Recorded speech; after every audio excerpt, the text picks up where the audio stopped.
In Crown Castle, ruined by sins of past,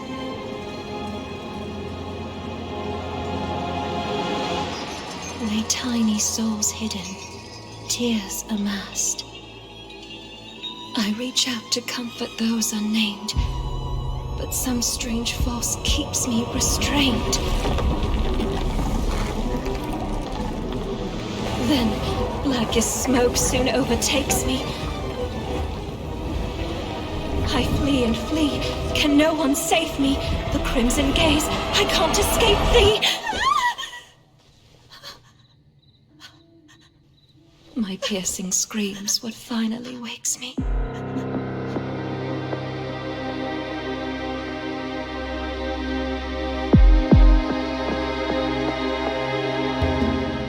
Olá, jogadores de BDO! Gente, eu pedi pra vocês comentarem e vocês comentaram pra caramba. Eu não tenho nem palavras. Cara, se eu não tivesse me machucado no meio do percurso, esse vídeo tinha saído assim. Porque até de noite, quando eu fui dormir, eu tava com o olho vidrado pensando, eu tenho que terminar, eu tenho que terminar, eu tenho que terminar. Eu nunca fui tão bem recebida assim por uma comunidade como eu fui recebida pela comunidade de BDO. Eu sei que eu agradeço todo o vídeo, mas é de coração, de verdade, tá, gente? É muito bom estar acompanhando a história junto com vocês. E eu tô falando isso sem roteiro nenhum, porque meu celular acabou de quebrar e o meu roteiro tava todo nele. Sinceramente, eu acho que o meu status de karma da vida real tá muito baixo, porque em uma semana só aconteceu tanta coisa. Eu simplesmente consegui me queimar de uma forma que simplesmente parece ter um cu no meu braço. E aí, pra não ficar feio, eu inventei de passar remédio nele. Acontece que eu tive uma reação alérgica a essa pomada, que não me deixou abaixar o braço durante 2 dias. Eu tava idêntica àqueles relógios de gatinho que fica abaixando o braço e levanta rapidão, mas no meu caso era porque eu tava sentindo muita dor. E pra acabar com a semana e fechar com chave de ouro, eu vou entrar dentro de casa e eu não consigo. E quando eu entro, eu derrubo o meu J7 de uns 10 anos. E ele quebra tudo. Um celular que nunca se espatifou no chão como espatifou agora. Ele era duro, invencível, e agora ele caiu, morreu. Eu tô sem celular. Tudo por causa dessa semana. Ainda bem que passou e ainda bem que pelo menos eu tinha os comentários de vocês pra ler, pra me distrair um pouco desse caos momentâneo. Que seja momentâneo, amém. Bom, vocês lembram que eu falei que eu não sabia se vocês iam curtir aparecer? Enfim, vocês estão me ajudando muito nos comentários e eu vou deixar aqui na tela, mesmo que eu não saiba se vocês vão curtir. Se vocês não curtirem, me avisem que eu tiro. Eu vou deixar os comentários de algumas pessoas que me deram um clique no mindset, certo? Que vai me ajudar agora nesse vídeo e nos próximos vídeos de lore. Então, são vocês, tá? Obrigada, brigadão mesmo. Uma errata sobre os últimos episódios aqui, a gente tava pensando que o personagem tinha morrido ali. Morrido não, né? Desmaiado ali e acordado no mesmo lugar. Mas alguém comentou, e eu não achei esse comentário, mas alguém comentou que na verdade ele tava no deserto de Valência e que do nada ele apareceu ali pelos arredores de Velha. E realmente não faz sentido. Ele tava no Black Deserto ali, sabe? Então, tipo, como que ele foi de A a B, desmaiado? Dito isso, vamos recapitular. No último episódio a gente teve problemas com a princesa Jareth. Acabamos com a exploração de Pedra Negra dela e ela ficou puta, com razão. E durante a interação com ela a gente acaba descobrindo uma guerra entre Diabretes e o acampamento da Guarda do Oeste que estava tendo por ali. Em que Gyet, que era o líder dos Diabretes, estava armando pro acampamento, fazendo os Diabretes acreditarem que o acampamento estava sabotando os Diabretes. Deixando um adendo aqui, porque a legenda não tava lá essas coisas, eles citaram Gyet e o Nariz Vermelho várias vezes como líder dos Diabretes, então a gente não sabe se é 2 líderes ou se são líderes de grupos diferentes. o protagonista recusa a proposta do mordomo da princesa de trabalhar para ela e vai atrás sozinho de resolver a situação. Nisso, ele conhece o Dr. Uno, que sugere interrogar um dos diabretes chamado Nariz Pequeno, que faz trocas e comércio com outras pessoas. E com ele, o protagonista troca carne por informações sobre o Nariz Vermelho. E ele consegue saber sobre a backstory ali do Nariz Vermelho, e ele descobre que esse poder todo que o Nariz Vermelho tem vem de uma pedra negra. Ele também descobre que o Nariz Vermelho só fica gigante quando tá com raiva, porque é quando ele ativa a pedra negra. Então o Dr. Uno entrega uma poção feita pelo Ethan para que a gente consiga ver rastros da pedra negra. E assim a gente consegue ir atrás do Nariz Vermelho. E foi nessa parte que a gente parou no último episódio. E nesse episódio a gente tem cinemáticas. E essas cinemáticas são as melhores partes da lore, que a gente pode ver o que tá acontecendo de fato. Eu não sei se eu cheguei a mencionar no último episódio, mas as pegadas do Nariz Vermelho que ele deixou enquanto ele estava transformado, deixam resquícios de pedra negra. E o Espírito Negro faz a gente fazer uma coisa muito impulsiva, que é lamber as pegadas dele, e o Dr. Uno fica muito chocado com isso. Eu também fiquei muito chocada quando eu li. Só que eu acho que eu esqueci de começar a gravar esse pedacinho, e eu não vou ter pra mostrar pra vocês, mas a gente lambe o chão. É horrível. Seguindo as pegadas, a gente encontra um montoado de rochas e suspeitamos muito que tem algo lá dentro. Alguém lá dentro. Então a gente grita o bullying do Nariz Vermelho, que uma parte da história dele dizia que ele queria ficar forte contra quem ficava zombando dele. Então a gente vai e grita, Nariz Vermelho! E ele vai e começa a ficar gigante.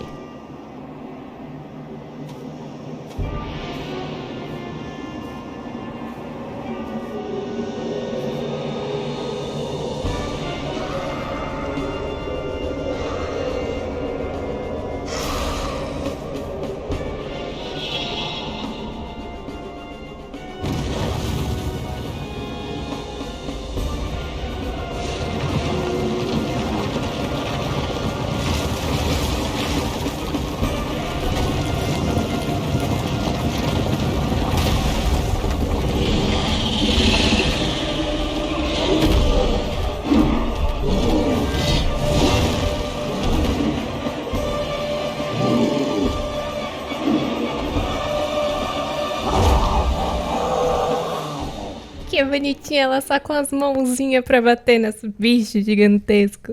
Vai, Celite, você consegue, cara.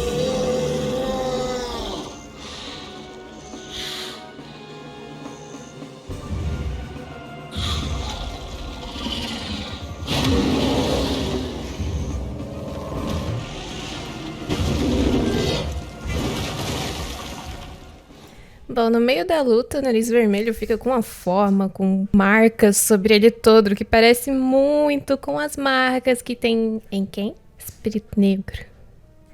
Tá cheio dessas marcas. Assim que a gente derrota o Nariz Vermelho, ele deixa cair a pedra negra que ele tava usando. E o nosso Espírito Negro diz pra gente esconder essa pedra e ficar com ela, pra gente poder ficar mais forte. Eu não sei se eu me sentiria bem nessa situação. Mas enfim, quem chega no local logo depois da gente falar com o Espírito Negro e esconder a pedra é o Capitão Cliff junto da Princesa Charrette. E acreditem ou não, mas Cliff, o Capitão Cliff, que não deu uma bola pra gente e disse que a gente não ia conseguir, perguntou pra gente o que alguém tão poderoso e destemido tava fazendo quebrando pedra. E nem sequer um elogio da Princesa Charrette. Ela já veio perguntando cadê a pedra negra que tava com o Nariz Vermelho. E a gente disse que não tinha visto, que não tinha nada a ver com o assunto. E ela já falou assim que se isso não tinha rendido pedra negra, que não fazia a menor diferença pra ela, que não tinha importância. A gente lambeu o chão pra achar o Nariz Vermelho. Quer dizer, não foi pra achar o Nariz Vermelho, né? Foi pra entrar em contato com a Pedra Negra. Mas todo mundo acha que foi pra achar o Nariz Vermelho e a gente lambeu o chão pra isso. E nem um A da princesa. O Dr. Uno, ele diz pra todo mundo que acha que o Nariz Vermelho fugiu pela fissura da escuridão, levando a Pedra Negra junto. Mas a gente sabe que não é muito bem isso que aconteceu. Com as pessoas que chegaram juntamente da Jareth e do Cliff, também estavam o Nariz Pequeno e a Feinha. E entre eles ali, eles deixam no ar o que vai acontecer com o Nariz Pequeno, se ele vai pra cadeia ou não. E antes da gente descobrir, o Capitão Cliff manda a gente pra Velha, onde tem um alquimista que quer falar com a gente. Chegando lá, a gente descobre que tá todo mundo sabendo já que o Nariz Vermelho foi derrotado, mas também é mostrado que eles continuam recrutando soldados e que a guerra ainda não acabou. Então talvez o Gyat seja realmente o líder e o Nariz Vermelho seja, sei lá, um capitão, um líder secundário, sabe? O protagonista vai direto falar com esse alquimista e é dito que esse velhinho é obcecado por pedras negras. E ele chama a gente de aventureiro envolto na energia obscura dos anciões. E ele não é um alquimista, ele é um fazedor de alquimia. Esse fazedor de alquimia diz pra gente que a pedra que tava no espírito negro era de extrema pureza, porque pra causar tamanha mudança no corpo, só pode ser pura. Lembrando aqui que quem entregou essa pedra negra pro Nariz Vermelho foi um homem de manto negro, provavelmente um alquimista, assim como nas lendas do Castelo Kron. Esse fazedor de alquimia diz pra gente começar uma pesquisa da maneira mais discreta possível. Ele designa uma pessoa pra te ajudar nessa pesquisa. Ele primeiro cita uma tal de Clorince, mas diz que ela tá em uma missão agora e que não vai poder te ajudar. Então ele designa a filha dele chamada Eileen pra te ajudar. E dá pra ver que a Eileen tem um complexo com a irmã dela ser melhor do que ela em tudo. Porque a primeira frase que ela diz pra gente quando a gente chega é: eu sei que tem poções incríveis na loja da minha irmã, mas tem muitas poções boas na minha loja também. Desde que eu comecei a jogar pela primeira vez, antes de trocar de dono o jogo, sei lá, de publicante, eu gostava muito da Eileen. Porque o primeiro contato dela foi ela ter o mesmo nome que eu tinha colocado na minha personagem. Mas depois eu fui vendo que a personalidade dela, desde aquela época, é muito divertida. Eu recomendo vocês, quando estiverem passando pela Eileen, que prestem um pouquinho mais de atenção nos diálogos. Vale a pena, ela é muito cativante. Como a gente tá passando por cima aqui, não tem como eu falar cada diálogo que ela tá dizendo e tal, mas é muito legal, a Eileen. Fazedor de alquimia, a gente e a Eileen temos uma conversa sobre alguns sintomas que podem estar acontecendo durante a possessão do espírito negro no nosso personagem. Como, por exemplo, ouvir vozes e ter uma vontade insaciável de destruir tudo que a gente vê. O moço da alquimia precisa comunicar aos Jardine sobre o que está acontecendo e ir imediatamente para a fazenda Alejandro. E deixa a gente nas mãos da Eileen. A Eileen já pede um favor pra gente pra conseguir alguns recursos para as poções dela, pra ela conseguir terminar as tarefas dela e poder ajudar a gente na nossa pesquisa. E a primeira ideia que ela tem pra resolver a nossa possessão do espírito negro é ir pra igreja de Helion, que na minha opinião faz muito sentido, pô. Tá possuído? Chama o padre. Ela manda o protagonista ir na frente enquanto ela termina de arrumar as coisas dela. E chegando lá, a gente se depara com essa pregação. There was a time when black stones were thought to be blessed with Elion's might. Sown like so many seeds beneath the sands that span from Calphion to Valencia. These two nations then declared war over these black stones, who watered the great desert with blood until the sand itself could hold no more. From that day it was known by two names. For the countless black stones, Calphionians know the Great Desert as the Black Desert. But for the countless lives lost, Valencians call it Red. Not so long after, Elion felt pity for us fallen humans, and granted us the sight to see the black stones for what they truly were. Now that Elion has lifted the veil from our eyes, let us cast off the avarice and offer up our worldly possessions to him. Eu verifiquei se tinha alguma legenda extremamente contrária ao que estava sendo dito, e pra mim tá tudo no sentido. Palavras diferentes, mas o sentido o mesmo. Quando tiver alguma legenda muito diferente do que está sendo dito, eu vou avisar pra vocês. Nessa igreja, além dessa pregação, a gente se depara com a Eileen, que chegou depois de muito tempo e tá lá no banco da frente namorando um outro cara lá. Ela não tá cumprindo o objetivo de ajudar a gente, mas enfim, a gente também encontra a irmã dela, Clorince. Antes de falar sobre o diálogo com a Clorince, eu queria deixar claro que nessa igreja eles estão pregando para você entregar as suas riquezas a Helion. Eu não sei se isso vai ser importante alguma hora, mas vamos fixar isso daí. A Clorince fala que a irmã dela abandonou pela metade os estudos pela alquimia e já tá trocando de namorado. Ela deixa entender que a Eileen é uma mulherenga, ou merenga. Enfim, também descobrimos que a Clorince e a Eileen são gêmeas. E ela também diz que o espírito negro vai esperar você se cansar para começar a absorção na primeira brecha que você der. A Clorince manda você ir conhecer o Igor Bartali, que é o chefe do vilarejo. E olha só, uma pessoa da família Bartali. Para quem não lembra, Bartali era o sobrenome do rei do Império Kron, que apareceu lá naquelas pinturas. Antes de sair da igreja, o protagonista dá uma olhada e vê um símbolo que ele viu escrito lá na caverna que o Nariz Vermelho ficava escrevendo. E era um símbolo que ele precisava ter cuidado, porque esse símbolo ia destruir ele. Após isso, nós nos encontramos com o Igor Bartali, que já tinha sido informado pelo Jardine sobre nós. O Jardine está em todos os lugares, aparentemente. O Igor diz que ele sonhou em ser um aventureiro, e como alguém que sonhou isso, ele ficaria muito feliz em escutar como a gente derrotou o Nariz Vermelho. Mas agora ele tem um compromisso, um favor a fazer, adivinha pra quem? Jardine. E ele diz pra gente entrar e falar com a mulher dele, pra conhecer um pouquinho das coisas. A mulher dele se chama Islin e o Igor e a Islin são donos da estalagem lunar, que é onde a gente tá entrando agora.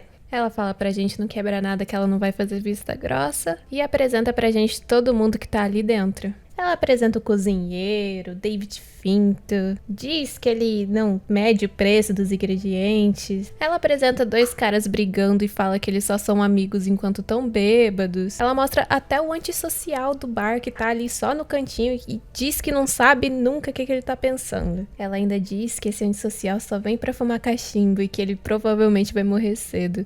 Enfim, em poucos minutos a gente fica sabendo das fofocas ali da estalagem. E ela dá uma refeição grátis pra gente. Ela dá essas 3 opções aqui, mas o vídeo anterior já serviu pra você decidir se você quer ser abusado ou não. Eu escolhi ser abusada e pedi o mais caro. Já que é de graça, vamos aproveitar. O Igor Bartali chama a gente pra sentar com ele e poder escutar as nossas histórias de aventuras, que no caso a gente só tem uma até agora. Primeiro ele pergunta quem é o cabeça por trás das buscas do Nariz Vermelho. E você tem todas essas opções aqui pra dizer quem é. Não vai fazer nenhuma diferença quem você escolher. Eu escolhi o Dr. Uno. E na conversa com o Igor Bartali, a gente acaba descobrindo que ele era um aventureiro antes de se tornar líder do vilarejo.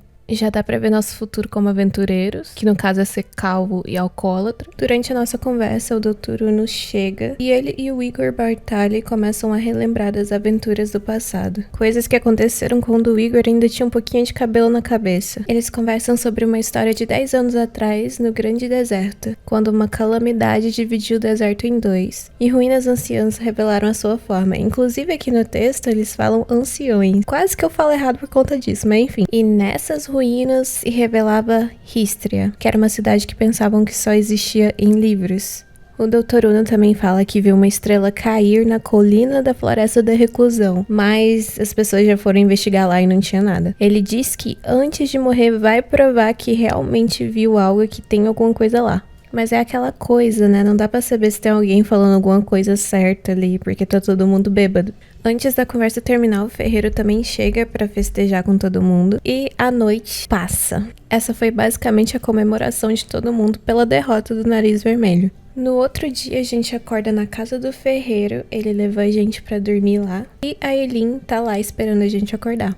A Eileen teve uma ideia sobre como combater o nosso espírito negro. Não exatamente como combater, mas ela tem uma pista, porque a amiga dela, neta do líder, Emma Bartali, está sofrendo com perturbações do espírito negro ou algo do tipo. Desde pequena, a Emma tinha pesadelos constantes e agora ela diz que uma figura maligna tá falando com ela. A Emma sempre sonha com o Império Kron e todo mundo fala que isso é a maldição da família Bartali. Isso tudo por conta do Rei Kron, que sacrificou o povo dele pro alquimista imortal. O Rei Kron era um Bartali. vamos salientar que o Igor Bartali tenta fazer de tudo para poder se redimir com o passado do clã dele. A Eileen sugere que a gente vá no ossuário da família Bartali, porque lá provavelmente vai ter todos os segredos do Império Kron. No ossuário não tem somente todos os membros do clã enterrados, como também tesouros, que podem conter alguma informação. Nisso a gente agradece o ferreiro e vai pro ossuário junto com ela. Lá a gente encontra o Haltman, que é o moço que guarda o ossuário. Ele deixa a gente dar uma procurada, contanto que a gente não estrague nada. Well, this isn't as scary as I thought it would be. Anything good here? Huh? Over there! A ghost! A human! What? A talking ghost? Adventurer, exorcise it! Don't you know who I am? The notorious grave robber, Afuaru's cousin!